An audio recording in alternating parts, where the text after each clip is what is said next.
Welcome back into K-Nation. We're joined with a very special guest here today, Henry Greenstein from the Lawrence Journal-World. Henry, thanks so much for joining us here. My pleasure as always, guys. Yeah, Henry, we'll talk maybe a couple different sports here.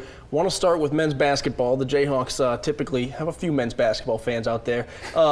They have one scholarship open if they want to use it, but they're docked one, those self-penalized, I guess you would call it, for this year or next. Are they going to fill it this year? Are they going to get it out of the way so they don't have to worry about wasting it next year, or what are we looking at? I think the best strategy is probably to get the penalty out of the way this year. I mean, they're already so deep with the 12 scholarship players they do have and the wealth of talent they've been able to acquire.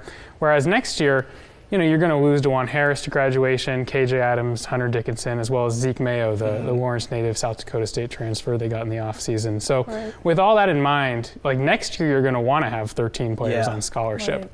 So given that they do have the privilege, such as it is, of choosing either this year or next to only have 12, I think just simply with all the wide range of players they've been able to get aboard this time around, I would say stick with 12, maybe don't redshirt anyone. Stick with 12. How does the Elmarco Jackson injury maybe change things? Do we see more Raquise Passmore? Do we see more Jamari McDowell? They were very deep, but Self had said he wanted one more, and then you have Elmarco go down. And so he wanted 6 starters, and they still might have that, but it certainly changes things. Yeah, for sure. I think that there wasn't too much time for the KU fan base to panic about it, though, because they got Shaquille Moore like 24 hours later. 2 days later. And within mere hours of the confirmation that it was season ending.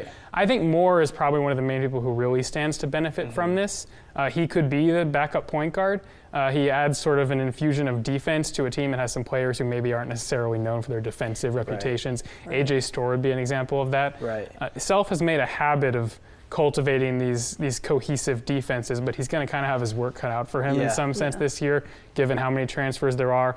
But yeah, I think Elmarco, it's disappointing for sure, especially with such a highly touted player who seemed set to take a big step in his second year on campus. But I think between Moore and, as you mentioned, Raquise Passmore, who people seem to like a lot so far, I think they'll be perfectly fine. And even with Elmarco going down, and maybe they use that last scholarship spot, maybe they don't, but you mentioned it a few minutes ago, the depth piece seems to be in a whole lot better spot than it was last year, at least from now with what we know. It absolutely is, and that's even with the fact that Riley Kuhl never made it to campus, the Florida transfer, and neither did Wabaron Faiwan, who was a freshman commit who decommitted later, ended up going to Alabama.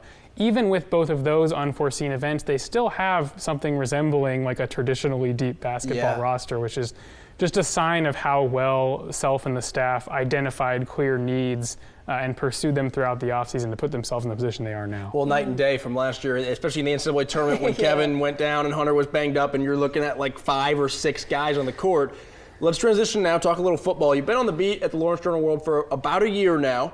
I think football, you probably got there when it was starting to gain excitement and people were like, I think we're a competitive football team. Now there's no thinking about it. They just are. How have you seen it grow even in the last calendar year with the Jayhawk football community? Yeah, I mean, the thought that KU and playoff would be uttered in the same sentence, even last year was inconceivable. And you know, whether they should be uttered in that context is one thing, but a lot of people are mentioning it like that, and I think it's certainly reasonable to imagine they could contend for the conference, in part because they're a really good team, but also in part because they dodge so many of the best teams on their schedule.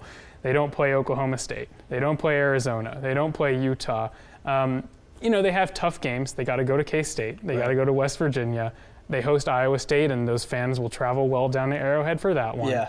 But I think the road is paved for them to have a really good year, and I think people see that, and that has ratcheted the intensity of the KU fan discourse and in all facets of KU football fandom. Henry's second appearance on K-Nation, hopefully many more to come. We appreciate you coming over. Thank you.